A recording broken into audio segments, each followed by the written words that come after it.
sukat ang lakas sa dami ng salita, kundi sa tibay ng samahan at tiwala sa isa't isa.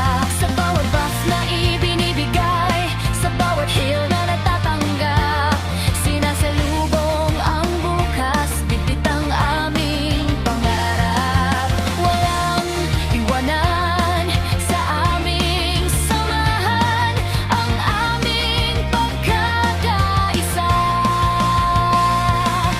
Iyon ang aming salita.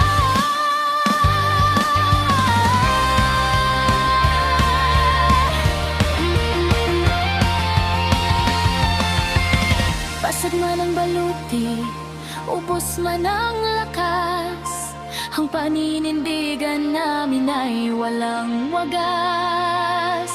Matalo man ngayon